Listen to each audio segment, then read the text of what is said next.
আমাদের আজকের গল্প মাসুদ রানা সিরিজের কালো ফাইল প্রথম খণ্ড। লিখেছেন লেখক কাজী আনোয়ার হোসেন। প্রথম প্রকাশ 1997 সাল। পার্ট 1। মস্কো 1997। প্রচণ্ড গরম।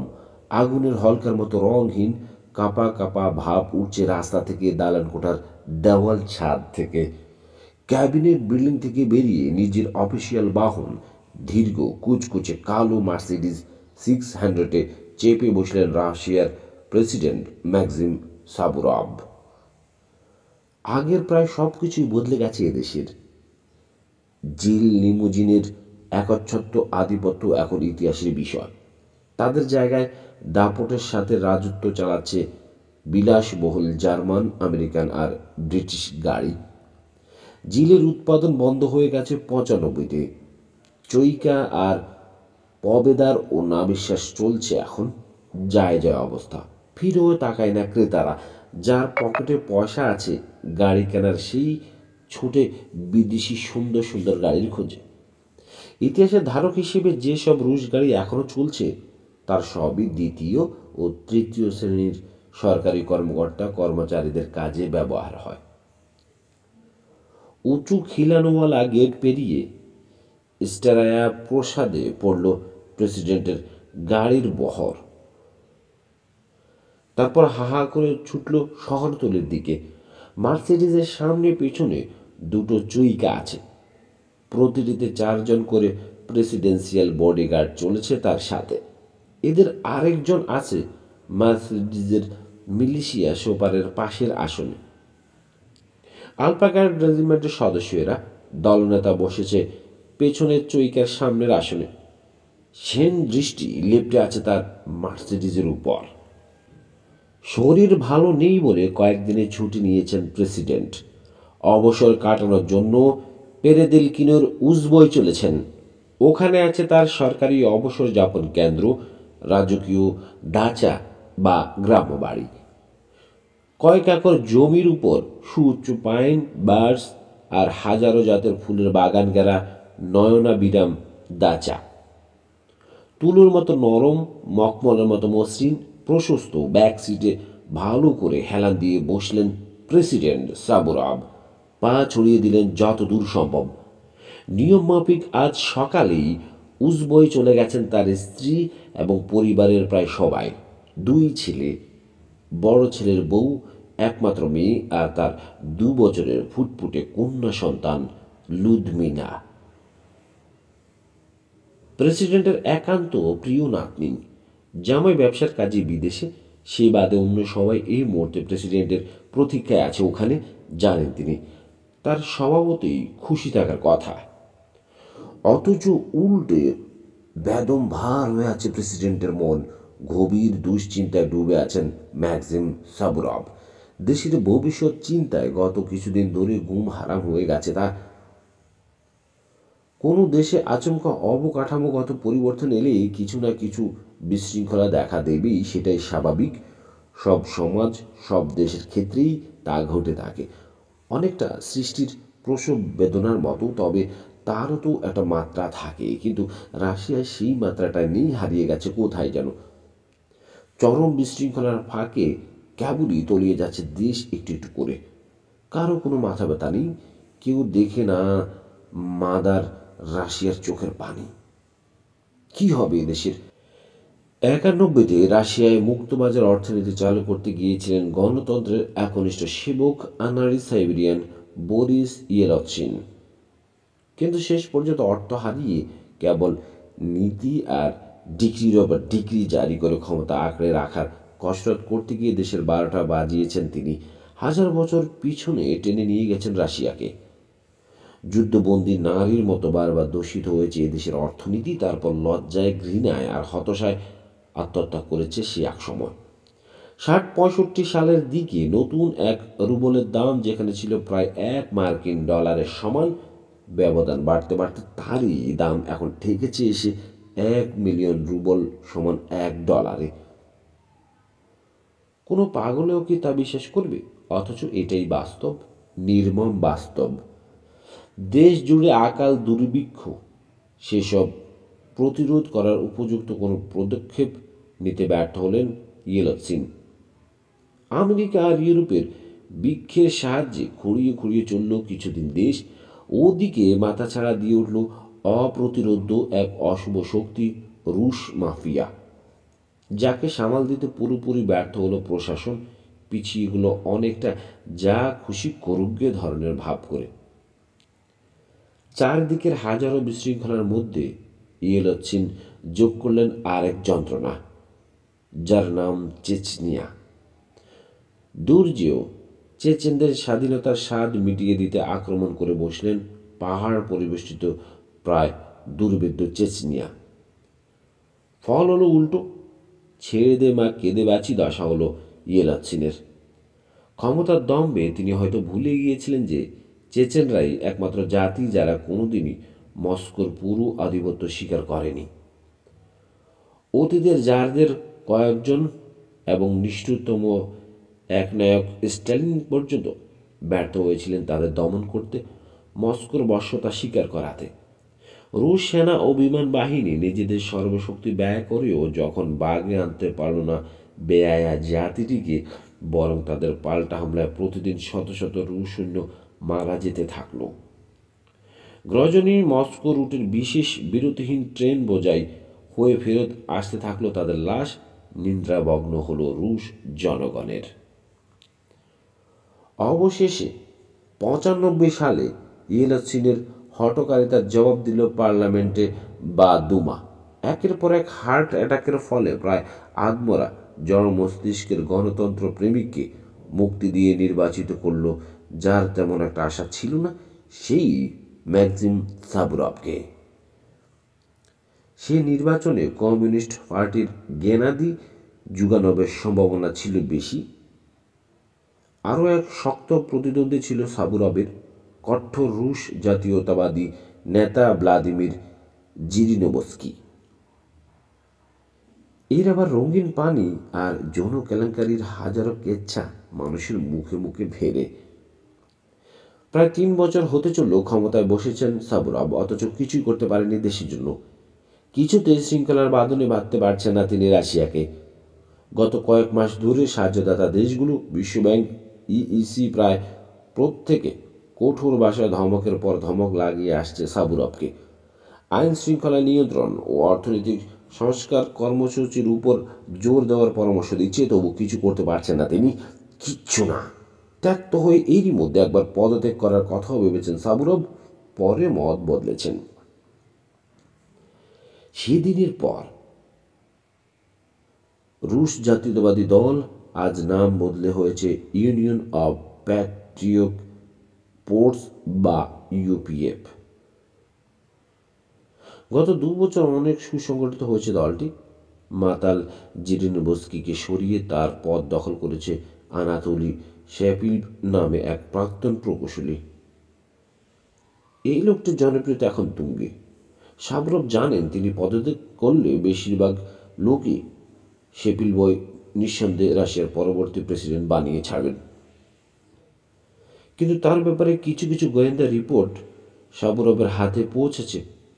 ওগুলো লোকটির ভবিষ্যৎ পরিকল্পনার বিষয়ে গভীর সন্দেহের অবকাশ আছে, তাই তিনি মত পাল্টেছেন।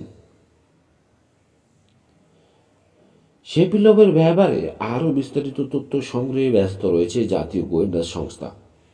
আগে শেপিলভের পরিকল্পনা জানতে হবে ম্যাক্সিম সাবুরভকে, তারপর অবস্থা বুঝে ব্যবস্থা। আনমনে ডানে বাঁয়ে তাকালেন প্রেসিডেন্ট। কখন শহর ছেড়ে এসেছে গাড়ি টেরই পাননি। দুপাশের ফসলহীন ফসলের মাঠ আর গাছপালার দুর্ভেদ্য দেওয়াল, পেছনে ফেলে ৮০ কিলোমিটার বেগে ছুটছে মার্সিডিজ 600। প্রচণ্ড উত্তাপে নরম হয়ে ওঠা পিছে চড়চড় আওয়াজ তুলছে টায়ার। আর খানজেলস্কই পার হয়ে এসে মস্কো বা নদী অতিক্রম করলো গাড়ির বহর, তারপর নদীর তীর ঘেঁষা চওড়া রাস্তা ধরে এগোতে থাকলো। মিনিট ৫ পর হঠাৎ অস্বস্তি লেগে উঠল প্রেসিডেন্ট সাবুরভের। পুরোদমে চালু আছে গাড়ির এয়ার কন্ডিশনিং সিস্টেম, তবু গরম অনুভব করল। মনে হচ্ছে প্রয়োজনীয় অক্সিজেন পাচ্ছে না ফুসফুস। নড়ে চড়ে বসলেন তিনি। অটো সুইচ টিপে জানালার কাছে নামিয়ে দিলেন খানিকটা।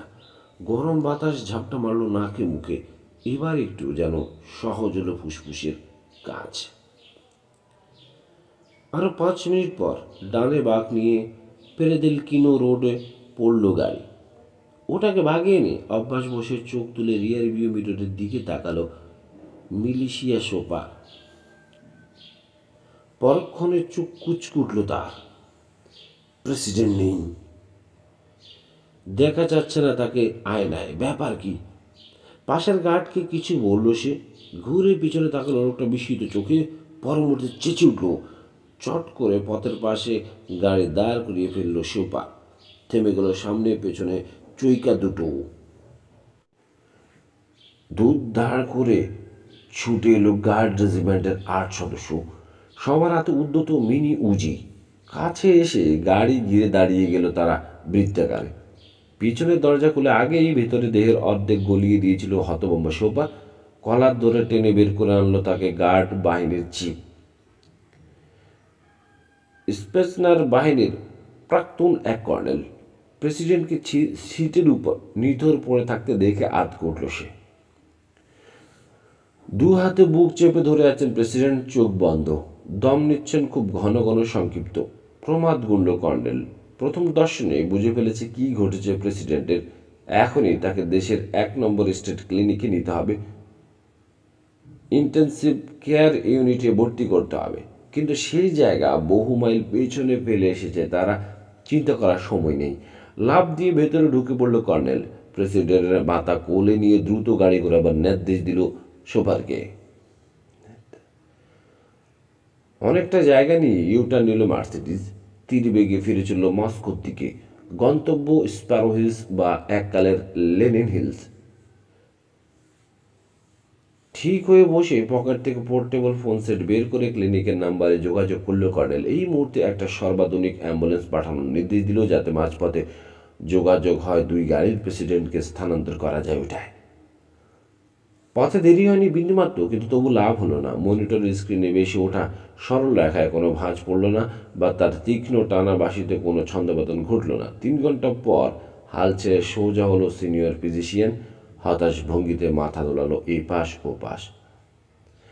আবার ফোন তুলে নিল কর্নেল। কয়েকটা নাম্বার পাঞ্চ করলো ব্যস্ত হাতে। প্রাইম মিনিস্টার কোথায় আছেন জানতে চাই না, গম্ভীর গলায় বলল সে। এই মুহূর্তে তার সাথে যোগাযোগ করিয়ে দাও। সন্ধ্যের মধ্যে সারা পৃথিবীতে দাবানলের মতো ছড়িয়ে পড়ল প্রেসিডেন্ট সাবুরভের আকস্মিক মৃত্যু সংবাদ। সন্ধ্যের পর দুমার জরুরি অধিবেশন বসল। তাতে সংবিধান অনুযায়ী আসন্ন প্রেসিডেন্ট নির্বাচন সম্পন্ন হওয়ার আগ পর্যন্ত দেশের সর্বক্ষমতা প্রধানমন্ত্রীর হাতে অর্পণ করা হলো। ওদিকে প্রেসিডেন্টের মৃত্যুর খবরে ইউনিয়ন অব প্যাট্রিয়টিক ফোর্সের নেতাকর্মীদের মধ্যে বইতে লাগলো আনন্দের বন্যা। যদিও দলের প্রেসিডেন্ট আনাতোলি শেপিলভের মধ্যে কোনো ভাবান্তর লক্ষ্য করা গেল না। 50-55 মধ্যে হবে শেপিলভের বয়স।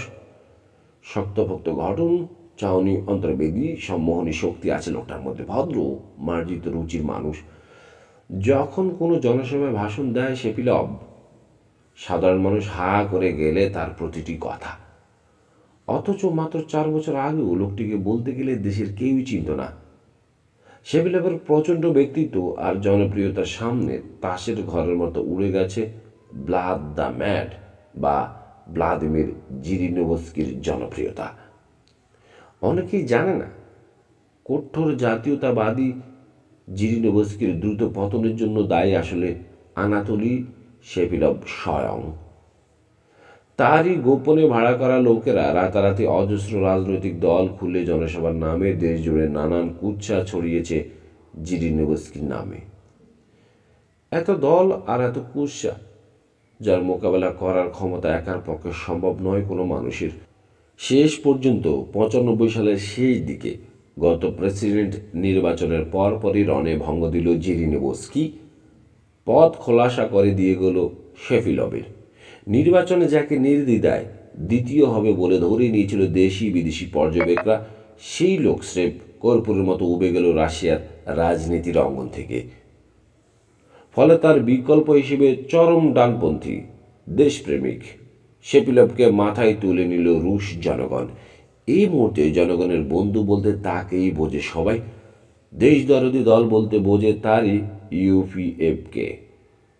রাশিয়ার অবিসংবাদিত নেতা এখন আনাতোলি শেফিলভ। বক্তৃতায় একমাত্র রুশ ভাষা ব্যবহার করে সে খাঁটি দেশপ্রেমিকের মতো। জনসাধারণের দুঃখ কষ্টের কথা বর্ণনা করতে গিয়ে প্রায় চোখ পানিতে ভরে উঠে তার গলা বুঝে আসে। ইউপিএফের প্রধান অফিস ভবন খুব সাধারণ এক ভাঙাচোরা দালান। শ্রেতেঙ্কা স্ট্রিটের ফিশ অ্যালিতে। জায়গাটাকে প্রায় বস্তি বলা চলে, তবে শেফিলভের ব্যক্তিগত অফিসের হদিশ তার হাতে গোনা কয়েকজন ঘনিষ্ঠ মানুষ ছাড়া কেউ জানো না বলতে গেলে।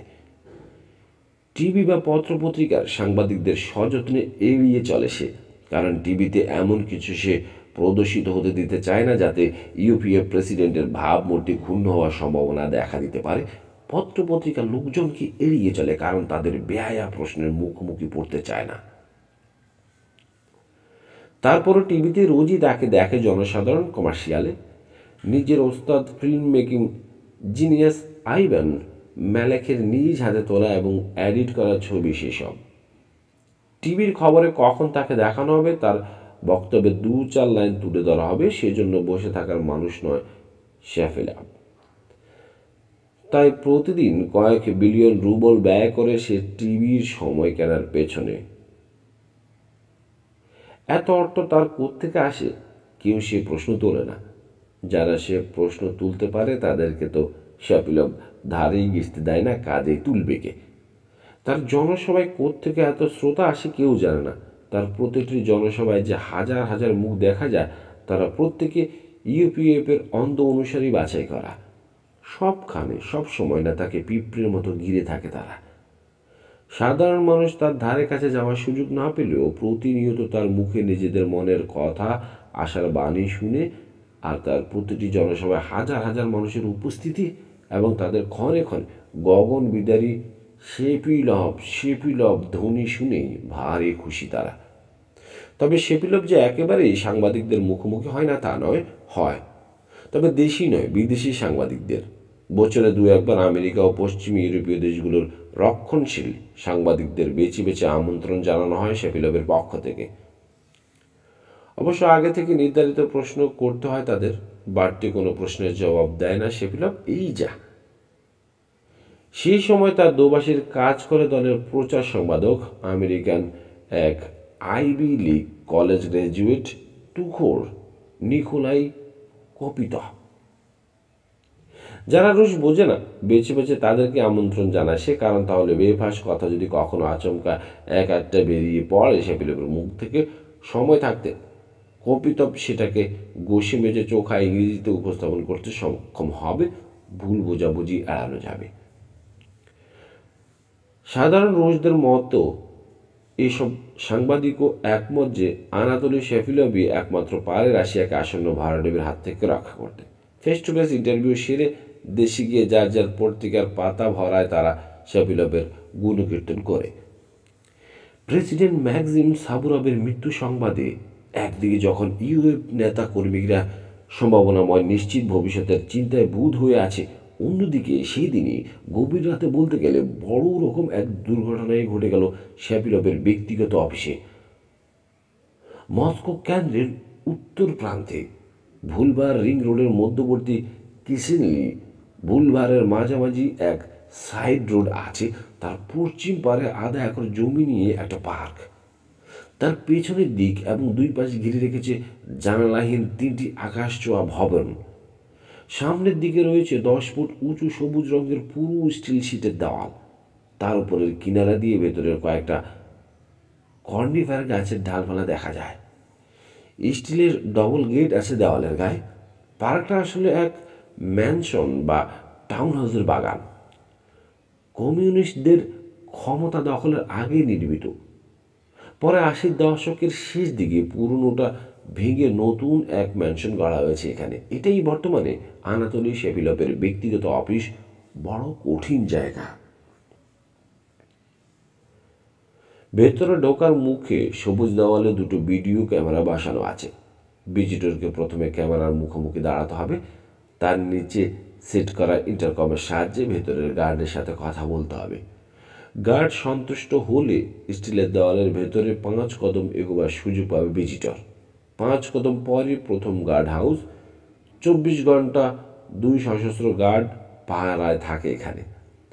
ভিজিটরকে দাঁড় করিয়ে রেখে ভেতরে সিকিউরিটি ইনচার্জের সাথে ফোনে কথা বলবে গার্ড। ইনচার্জ সন্তুষ্ট হলে ম্যানশনের পট্রিকো থেকে আরও 2 সশস্ত্র গার্ড নিয়ে এগিয়ে আসবে একটা খোলা জিপ। প্রথম গেটের খানিকটা দূরের দ্বিতীয় গেটের সামনে এসে দাঁড়াবে এটা। ভিজিটরের কাগজপত্র চেক করবে তারা। সব ঠিকঠাক থাকলে খুলে যাবে বিদ্যুৎ চালিত দ্বিতীয় গেট। ভেতরে ঢোকার অনুমতি মিলবে ভিজিটরের। সোজা পথ ধরে হেঁটে যেতে হবে তাকে ম্যানশনের দিকে। পর্টিকয় তাকে রিসেপশন জানাবে ইনচার্জ স্বয়ং। শেষবারের মতো ভিজিটরের কাগজপত্র চেক করবে সে, তারপর মিলবে ভেতরে যাওয়ার চূড়ান্ত অনুমতি। পার্কের অন্য 3 ভবনের দেওয়াল থেকে 6 ফুট ব্যবধানে মোটা তারের মজবুত বেড়া দিয়ে ঘেরা। যদিও এই বেড়া না থাকলেও চলে। 3টে ভবনের 30 তলা এবং 3টেরই পেছন দিকে স্রেফ মসৃণ দেওয়াল। জানালা ভেন্টিলেটর কিচ্ছু নেই। তারের বেড়ার ওপাশে সারাদিন আটকা থাকে 4টে বয়াল দর্শন হাউন্ড। সন্ধ্যের সময় ছেড়ে দেওয়া হয় ওদের অফিস প্রাঙ্গণ পাহারা দেওয়ার জন্য। ম্যানশনের পেছন দিকে আছে একটা আন্ডারগ্রাউন্ড টানেল। কিসিনলি বুলবারে গিয়ে মিশেছে। রসদ আনা নেওয়া এবং গার্ডদের ঢোকা বের হওয়ার কাজে ব্যবহৃত হয় ওই টানেল। 3টে অত্যন্ত সুরক্ষিত কিপ্যাড গেট আছে ও পথে। প্রথমটা কিসিনলি বুলবারে টানেলে ঢোকার মুখে, দ্বিতীয়টা মাঝখানে এবং শেষেরটা ভবনের প্রবেশ পথে। সন্ধে অফিস কর্মচারীরা বেরিয়ে গেলে কুকুর ছেড়ে দেওয়া হয় প্রাঙ্গণে। সেই সাথে 2 জন সশস্ত্র গার্ড থাকে ভবনের পাহারায়। নিচতলায় তাদের জন্য রেস্টরুম আছে। সেখানে টিভি, স্ন্যাক্স ফ্যাসিলিটিস আছে, তবে কোনো বিছানা নেই রেস্টরুমে। চেয়ার আছে কেবল। গার্ডদের কাজ ভবন পাহারা দেওয়া, তাই বিছানার আয়োজন রাখা হয়নি। ঘুরতে ঘুরতে ক্লান্ত হয়ে পড়লে বসে বিশ্রাম নিতে পারে তারা। পান করতে পারে, খিদে পেলে কিছু গিলতেও বাধা নেই। এর বেশি আর কি চাই। রোজ রাতে বৃদ্ধ এক ক্লিনার আসে অফিস পরিষ্কার করতে, রবিবার ছাড়া। মস্কোয় ক্লিনার সাধারণত মেয়েরাই হয়ে থাকে, কিন্তু শ্যাপিলভের ব্যাপারটা পছন্দ নয়, তাই তার ব্যক্তিগত অফিসের ক্লিনার একজন পুরুষ। লোকটির বয়স 70-এর মতো। নাম প্রল কজলাভ। রাত 10টার পর আসে সে। ভবনের 3 ফ্লোরের প্রতিটি ঘর সাফ সুতরো করতে বোর হয়ে যায় তার। স্বভাবতই টানেল পথে ভেতরে আসে প্রল কজলাভ। প্রতিটি কিপ্যাড ডোরে 2টো করে তালা। প্রথমটায় 2 চাবি থাকে এক গার্ডের কাছে, শেষেরটায় 2টো আরেক গার্ডের কাছে। মাঝেরটা 2টো একটা করে থাকে 2 জনের কাছে। ওটা খুলতে হয় 2 গার্ডেরই প্রয়োজন হয়। চাবি কোনো অবস্থাতেই হস্তান্তরযোগ্য নয়। আলসেমি করে এক গার্ড অন্যজনকে দিয়ে কাজ করিয়ে নেবে, চলবে না। মাঝের গেট পর্যবেক্ষণ করার জন্য 24 ঘন্টা ভিডিও ক্যামেরা চালু থাকে। শনিবার রাত 10টায় যথারীতি এলো প্রল কজলাভ। এক সময় যথেষ্ট দীর্ঘ ছিল মানুষটা। বয়সের ভারে কুঁজো হয়ে গেছে এখন, নিরীহ গো বেচারা মানুষ। সামনে 3টে দাঁত বাঁধানো স্টেনলেস স্টিলের। 12 মাসই হতচ্ছাড়া চেহারায় পুরানো এক আর্মি গ্রেড কোট পরে থাকে কজলাভ। এককালে রেড আর্মির প্রাইভেট সদস্য ছিল বৃদ্ধ। ওটা তার স্মৃতিচিহ্ন। বাকেট, ডাস্টার, ভ্যাকুয়াম ক্লিনার ইত্যাদি নিয়ে ভেতরে ঢুকলো সে। লেগে পড়লো নিজের কাজে। 3 তলার কাজ ছেড়ে 2 তলায় এলো। এই ফ্লোরে 2টো মাত্র অফিস। একটা পার্টি প্রেসিডেন্টের, শ্যাপিলভের। অন্যটা তার পার্সোনাল প্রাইভেট সেক্রেটারি বরিস নিকিতিনের। শ্যাপিলভের রুমের কাজ সেরে পরেরটা এলো কজলাভ। এই বরিস নিকিতিনকে একেবারেই সহ্য করতে পারে না সে। যদিও এত বছরে মাত্র একবারই তার সাথে দেখা হয়েছে কজলাভের, তাও বছরখানেক আগে। সেদিন হয়তো জরুরি কোনো কাজ পড়েছিল। অনেক রাত পর্যন্ত অফিসে ছিল নিকিতিন। না জেনে সাজ সরঞ্জাম নিয়ে তার রুমে ঢুকে পড়েছিল কজলাভ। এই ছিল দোষ। বাপরে, সেই অপরাধে কি দাবরানিটাই না লাগালো বেটা। শুধু শুধু বললেই হতো পরে এসো বা আর কিছু। সেই থেকে নিকিতিন তার দুই চোখের তো বটেই, কানেরও বিষ। ওর নাম শুনলেও সারা গায়ে চুলকানি শুরু হয়ে যায় প্রল কজলবের। রুমের দরজা বন্ধ করে নিকিতিনের পুরো গদিমোড়া দামি সুইবেল চেয়ারে বসল সে। ওই ঘটনার পর থেকে প্রায় কজলভ এই কাজ করে আসছে। আগে কিন্তু কখনো করেনি। বসে থাকলো কজলভ বিশ্রাম নিচে। সে জানে গার্ডরা নিচে রয়েছে, আসবে না এদিকে। টিভির পর্দায় সেটে আছে তাদের নজর। প্রেসিডেন্ট ম্যাকজিম সাবুরভের উপর বিশেষ প্রামাণ্য চিত্র দেখানো হচ্ছে, তাই দেখছে ওরা। এমনিতে অবশ্য কজলভের কাজের তদারকি করে না কখনো লোকগুলো। বরিস নিকিতিনের প্রতি গোপন বিদ্রোহের প্রকাশের সন্তুষ্ট মনে উঠে পড়ল প্রল কজলভ। কিন্তু পরক্ষণেই আবার বসে পড়ল। ডেস্কের তলায় যেখানে পা রাখার স্ট্যান্ড, সেখানে কি যেন পড়ে আছে দেখতে পেয়েছে সে। কালো রঙের ফাইল। একটু আধটু নয়, বেশ অবাক হলো বৃদ্ধ। 4 বছর ধরে এই অফিসের ক্লিনার সে। কারোর ডেস্কের নিচে কোনোদিন এক টুকরো কাগজও এর মধ্যে চোখে পড়েনি। ফাইল তো অনেক পরের কথা। এখানকার প্রত্যেক কর্মচারীর জন্য আলাদা আলাদা শেপ আছে। কাজ শেষে যাওয়ার সময় প্রয়োজনীয় প্রতিটি কাগজের টুকরো পর্যন্ত ওর মধ্যে নয়তো টেবিলের ড্রয়ারে লক করে রেখে যায় তারা। অপ্রয়োজনীয় হলে তার ট্রাশ কেনে যাবে, এখানে পড়ে থাকবে কেন? ঝুঁকে ফাইলটা তুলে নিল কৌতূহলী প্রল কজলভ। পুরো কালো বোর্ডে স্পাইরাল বাদাই করা ওটা। ভেতরে গোটা 40 পাতা টাইপ স্ক্রিপ্ট। রুশ ভাষায় ডবল গ্যাপ দিয়ে টাইপ করা ঝরঝরে। যা হোক একটা কিছু। লেখাপড়া তেমন একটা জানে না বৃদ্ধ। ছোটবেলায় কিছু কিছু শিখেছিল পালক মায়ের কাছে, তাই সম্বল। পড়তে গিয়ে বুঝলো সে কোনো অসুবিধা হচ্ছে না। সব না বুঝলেও মোটামুটি ধরতে পারছে ফাইলটার বক্তব্য। কিন্তু যা পড়লো কজলভ পছন্দ হলো না। কেমন সব অদ্ভুত কথা।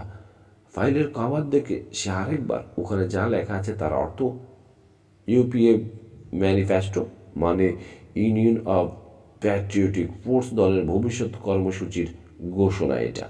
কিন্তু কিন্তু এসব কি পড়ছে কজলভ? উত্তেজনায় শীর্ণ হাত কাঁপতে লাগলো তার। এসব বাজে কথা কেন বলবে শেপিলভের মতো এত জনপ্রিয় এক নেতা?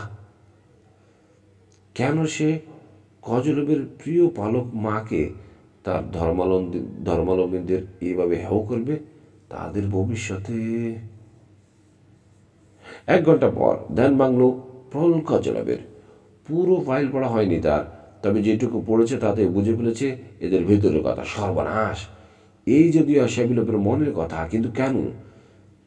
সে একজন মহান নেতা, তার উপর বঞ্চিত শোষিত রুশ জাতির কত আশা ভরসা। আর সেই কিনা দেয়ালগড়ির 12টার ঘন্টা শুনে লাফিয়ে উঠে দাঁড়ালো বৃদ্ধ। ফাইলটা ঝটপট গুজে ফেলল শার্টের তলায়, এক মাথা চেপে ঢুকিয়ে দিল প্যান্টের ভেতর। কাজ ছেড়ে রাত 2টোয় বেরোলো সে। আজ বেশ আগেই কাজ হয়ে গেছে তার। ব্যাপারটা অস্বাভাবিক, কিন্তু খেয়াল করলো না গার্ডরা এতই মগ্ন টিভি দেখায়। বেরিয়ে এসে নির্জন কিসিলনি বুলবারের এই মাথা ও মাথা নজর বোলালো অন্যমনস্ক ক্লিনার। কোন দিকে যাবে ভাবছে। মেয়ে জামাইয়ের সাথে থাকে কজলভ তাদের 2 রুমের অ্যাপার্টমেন্টে। জামাই ট্রাক ড্রাইভার, এই মুহূর্তে মস্কোর বাইরে আছে। অসময় বাসায় গিয়ে মেয়েকে কষ্ট দিতে মন চাইল না তার। অসন্তুষ্ট হতে পারে সে বাচ্চার ঘুম ভেঙে গেলে। তার চেয়ে বরং হাঁটা যাক, ভাবল বৃদ্ধ, এবং বাইরের বক্তব্য নিয়ে চিন্তা ভাবনা করা যাক। ভোর 3:30টার সময় টের পেল প্রল কজলভ ক্রেমলিনের দক্ষিণ সীমানা দেওয়ালের কাছে ক্রেমলভস্কায়া কির মাঝামাঝি জায়গায় চলে এসেছে। এখন গরমকাল, তাই বাঁধের কিনারা সার দিয়ে নিশ্চিন্ত ঘুমিয়ে আছে একদল ছিন্নমূল বিখিরি। অন্য সময় হলো সেও শরিক হয়ে যেত ওদের দলে, কিন্তু ঘুম আসবে না আজ কজলভের। নদীর দিকে মুখ করা একটা বেঞ্চ খালি আছে দেখে এগুলো সে বসে পড়ল। তারপর চিন্তিত মনে অপ্রশস্ত মস্কোবা নদীর ওপারের বাড়িঘরের দিকে তাকিয়ে থাকলো। ছোটবেলায় বাপ মাকে হারিয়েছে প্রল কজলভ। 1941 সালে যেদিন জার্মান এসএস প্যাঞ্জার ইউনিট আচমকা হামলা চালায় তার জন্মস্থান সমলেনস্কো গ্রামে। আগুনে জ্বালিয়ে পুড়িয়ে তামা করে দিয়েছিল ওরা কজলভের গ্রাম। শিয়াল কুকুরের মতো গুলি করে মেরেছে গ্রামবাসীদের।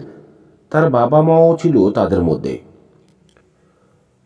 প্রথম জার্মান ট্যাঙ্ক যখন গ্রামে ঢুকে রাস্তায় দাঁড়িয়েছিল কজলভ। 8 বছর বয়স তখন তার। প্রায় ওদের বাড়ির মতো বড়, সামনে চকচকে লম্বা নলওয়ালা ওটা কি জিনিস দেখতে গিয়েছিল সে কৌতূহলী হয়ে। টানেটে যে লোক দাঁড়িয়েছিল তার সাথে খুব কাছ থেকে চোখাচোখিও হয়েছিল কজলভের। অদ্ভুত নীল রং ছিল লোকটা চোখের। কজলভের মনে হয়েছে চোখ নয়, সে যেন তার খুলির ভেতর দিয়ে ওপাশের গ্রীষ্মের মেঘমুক্ত নীল আকাশ দেখতে পাচ্ছে। কোনো অভিব্যক্তি নেই সে চোখে, না ভালোবাসা না ঘৃণা, কিছু নেই। তার পরপরই এলো আরও অসংখ্য ট্যাঙ্ক। গ্রাম জুড়ে শুরু হয়ে গেল তাণ্ডব লীলা। প্রাণ ভয়ে কাঁদতে কাঁদতে জঙ্গলের দিকে ছুটল আতঙ্কিত কজলভ। তাদের গ্রামের বিস্কুটওয়ালার স্ত্রীর সাথে দেখা হলো তার সেখানে। স্বামীকে গুলি করে মেরে ফেলেছে জার্মানরা। একমাত্র মেয়েকে নিয়ে সেও পালাচ্ছে। ওরা ইহুদি। সেই মহিলাই কজলভের পালক মা। খুব ভালোবাসত তাকে মা। নিজের মেয়ে আর কজলভের মধ্যে কোনো তফাৎ ছিল না তার কাছে। সেই মার জাতি সম্পর্কে সেপিলভের কেন এসব ভয়ঙ্কর পরিকল্পনা? তারা ইহুদি বলে। কি করবে এখন কজলভ? কাউকে দেখাবে এই ফাইল? আলোচনা করবে এর বিষয়বস্তু নিয়ে? না, কাজ নেই। তার চেয়ে বরং নদীর ওপারে নজর দিল বৃদ্ধ। পূব আকাশে আলোর আভাস ফুটতে শুরু করেছে। সে আলোয় ওপারের গুরু গম্ভীর চেহারার প্রকাণ্ড বাড়িটার দিকে তাকালো। একদম কজলভের সোজা সোপিয়াস্কায়া কি ঘেঁষে দাঁড়িয়ে আছে বাড়িটা। আরেকটু হলে আলো ফুটতে দেখা গেল ওর মাথার ব্ল্যাক পোস্টে ভোরের মৃদুবন্ধ বাতাসে দুলছে একটা ব্ল্যাক। নীলের উপর বাঁ দিক ঘেঁষে একটা খাড়া লাল ক্রস আর দুটো তির্যক ক্রস, লাল ও সাদার। কজলভ জানে ওটা ব্রিটিশ ফ্ল্যাগ। ওটার প্রতি খানিকটা দুর্বলতাও আছে তার। আজ থেকে 42 বছর আগে পূব জার্মানির পটেলসড্যামে পোস্টিং হয়েছিল একবার তার। সে সময় একদিন খুব ভোরে গভীর জঙ্গলে অনুশীলন করার সময় পথ হারিয়ে ফেলেছিল সে। বিচ্ছিন্ন হয়ে পড়েছিল নিজের রেড আর্মি কোম্পানি থেকে। দুপুর পর্যন্ত হন্য হয়ে এদিক ওদিক ছুটে বেরিয়েছিল কজলভ, খুঁজে পায়নি পথ। শেষে ওই রকম ফ্ল্যাগ আঁকা এক পেট্রোল জিপ সাহায্য করেছিল তাকে তার ক্যাম্পে ফিরে যেতে। রুশ বিয়ারের চাইতে অনেক ভালো বিয়ারও খাইয়েছিল ওকে জিপের 4 আরোহী ব্লাডি ফরেনার্স। মাদার রাশিয়ার প্রাণের শত্রু। সেদিন পর্যন্ত তাই জানতো বটে প্রোল কজলভ, কিন্তু যখন একজন টমি গান্ধারী রেড আর্মিকে হাতে পেয়েও হত্যা করল না 4 লিমি, বরং বিয়ার খাইয়ে খাতির যত্নের সাথে পূব জার্মান বর্ডারে পৌঁছে দিয়ে গেল, ভুলটা কেবল ভাঙলই না, মাটিতে আছড়ে পড়ে চুরমার হয়ে গেল। সেদিন পর্যন্ত ওই প্ল্যাগ আর ব্রিটেনের উপর দুর্বলতার জন্ম কজলভের। ওদেরকেই দেবে সে ফাইলটা, নিশ্চয়ই কিছু একটা ভিত করতে পারবে ওরা এটা। উঠে পড়ল কজলভ, ধীর পায়ে হেঁটে চলল অনুমান 200 গজ দূরের স্টন ব্রিজের দিকে। ওপারে যাবে সে। কায়রো, 1987 সাল। প্রথম রাতে যখন একটু একটু জ্বর, তার সাথে মাথা ব্যথা দেখা দিল ছেলের। খুব একটা গুরুত্ব দিল না তার মা। ভাবল নিশ্চয়ই ঠান্ডা লেগেছে বাচ্চা। দ্বিতীয় রাতে ব্যাপারটা খারাপ দিকে মোড় নিল। প্রায় সারা রাত চেঁচিয়ে কাঁদল 5 বছরের শিশুটি। মাথায় নাকি অসহ্য ব্যথা তার। রাতভর ছেলের পাশে জেগে বসে থাকলো উদ্ঘিন্ন বাবা মা। সকাল হতে ছেলেকে নিয়ে ডাক্তারের কাছে ছুটল বাবা। স্থানীয় সোভিয়েত দূতাবাসের সেকেন্ড সেক্রেটারি ইগর বাজারভ। নিজেদের দূতাবাসে কোনো ডাক্তার ছিল না তাদের, তাই চেক দূতাবাসের সাহায্য নিতে হলো। রুশ ব্লকের যতগুলো দূতাবাস আছে কায়রোয়, তার মধ্যে ওদেরই কেবল নিজস্ব ডাক্তার আছে। তাকে একাই সামলাতে হয় ব্লকভুক্ত প্রতিটি দূতাবাসের ধাক্কা। ছেলের অসুখের কথা শুনে ব্যথিত হলো অমায়িক ডাক্তার। দ্রুত পরীক্ষা করে দেখল তাকে, তারপর অভয় দিয়ে জানালো ভয়ের কিছু নেই, সামান্য ম্যালেরিয়ার লক্ষণ দেখা দিয়েছে ছেলের, সেরে যাবে। ওষুধ দিল ডাক্তার, কিন্তু সারল না। পরের দুদিনে অবস্থা আরও খারাপ হলো। জ্বর, কাঁপুনি আর মাথা ব্যথায় ছেলের যায় যায় অবস্থা। পরপর দুরাত প্রচণ্ড চিৎকারে দূতাবাস কম্পাউন্ডের প্রত্যেককে জাগিয়ে রাখল সে। অতপর মন গড়ল রাষ্ট্রদূতের। নিয়ম ভাঙতে রাজি হলেন তিনি। ইগর বাদানভ অনুমতি পেল ছেলেকে কায়রো জেনারেল হাসপাতালে নিয়ে যাওয়ার। ওখানকার ফিজিশিয়ান রাশিদ আল তাইব চেক ডাক্তারের চাইতে উষ্ণমণ্ডলীয় রোগ সম্পর্কে স্বভাবতই অনেক বেশি অভিজ্ঞ। শিশুটিকে বহুক্ষণ ধরে পরীক্ষা নিরীক্ষা করলেন তিনি। জানালেন ম্যালেরিয়াই, তবে একটু ভিন্ন ধরনের। সাধারণত আফ্রিকায় খুবই কম দেখা যায় এই রোগ। ইন্দোচীন, দক্ষিণ পূব এশিয়ায় এর প্রকোপ অনেক বেশি। এই রোগের বৈজ্ঞানিক নাম প্লাজমোডিয়াম ফলসিফেরা। কিন্তু মুশকিল হচ্ছে চেক ডাক্তার যে ক্লোরোকুইন বেসড ড্রাগ দিয়েছেন তার সাহায্যে এই রোগ প্রতিরোধ করা যাবে না। তার বদলে অন্য এক কড়া অ্যান্টিবায়োটিক শিশুটির দেহে ইনজেক্ট করলেন ডাক্তার তাইফ। কাজ হলো রোজ একটা করে 1 সপ্তাহের কোর্স।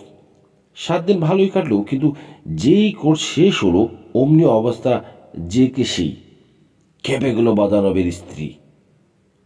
বিদেশি ওষুধের উপর আস্থা হারিয়ে ছেলেকে নিয়ে মস্কো চলে এলো। মস্কোর এক এক্সক্লুসিভ কেজিবি ক্লিনিকে ভর্তি করা হলো শিশুটিকে। এই কাজ সম্ভব হয়েছে এই জন্যে যে ইগর বাদানভ আসলে কেজিবির একজন মেজর। চাকরি তার ফার্স্ট চিফ ডাইরেক্টরের অধীনে। অত্যাধুনিক সুযোগ সুবিধা রয়েছে এই ক্লিনিকে। যেহেতু রোগী একজন মেজরের ছেলে, তার উপর শিশু, সরাসরি ডিপার্টমেন্ট হেড কেসটা নিজের হাতে তুলে নিলেন।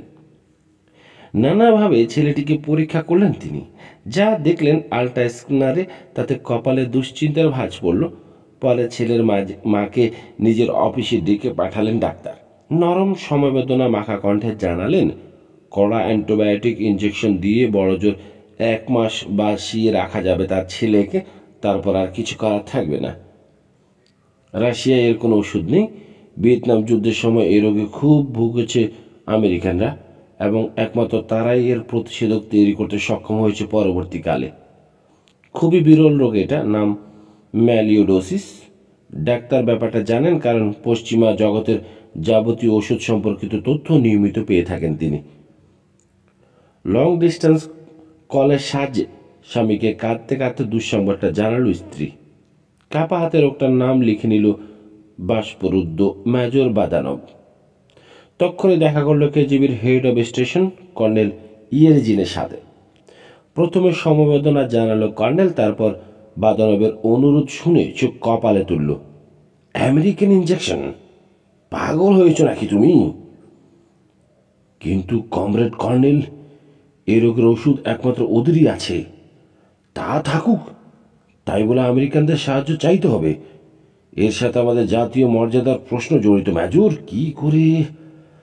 তাকে বাধা দিয়ে চেঁচিয়ে উঠল বাদানব। কিন্তু এখানে আমার একমাত্র সন্তানের জীবন মরণের প্রশ্নও যে জড়িত colonel. Shut up and get out. বেরিয়ে এলো বটে বাদানব, কিন্তু হাল ছাড়ল না। চাকরি খোয়ানোর ঝুঁকি আছে জেনেও দেখা করলো রাষ্ট্রদূতের সাথে। তার জানা আছে ফার্স্ট সেক্রেটারি ইউরি আদ্রপবের জন্য প্রতি সপ্তাহে ওষুধ আসে লন্ডন থেকে। পশ্চিমা ওষুধ খেয়েও এখনও 2 পায়ে খাড়া আছেন তিনি। তার বেলায় জাতীয় মর্যাদার প্রশ্ন আসে না, আসে বাদানবের অবোধ শিশুর বেলায়। রাষ্ট্রদূত তার আবেদন শুনে রাগলেন না ঠিকই, তবে মৃদু কণ্ঠে যত কঠোর ভাষায় সম্ভব প্রত্যাখ্যান করলেন। রাগে দুঃখে চোখে পানি এসে গেল তার। একমাত্র সন্তানকে হারাতে হবে, এই দুঃখে সারাদিন ধরে কাঁদল সে। তবু বোঝা হালকা হয় না বুকের। সন্ধ্যের পর দূতাবাস কম্পাউন্ড ছেড়ে বেরিয়ে পড়ল মেজর, আর মনে হাঁটতে হাঁটতে অনেক দূরে চলে এলো। হুশ হতে সামনে আলো ঝলমলে এক রেস্টুরেন্ট দেখে সেদিকে এগুলো। সামনে অনেকটা খোলামেলা জায়গা এদের, তার এখানে ওখানে মাটিতে পোতা রং চঙে প্রকাণ্ড ছাতার নিচে সাজানো আছে টেবিল চেয়ার। নিরিবিলি এক কোণে একটা খালি টেবিল দেখে বসে পড়ল বাদানব। কফির অর্ডার দিল। পরপর 2 কাপ কফি খেলে মাত্র। তারপর ছেলের কথা ভাবতে গিয়ে উদাস হয়ে পড়লো। বিড় করে বলতে লাগলো কী সব। আর গল্প করতে আপনার সঙ্গে আমাদের চ্যানেলটি লাইক করুন, শেয়ার করতে ভুলবেন না।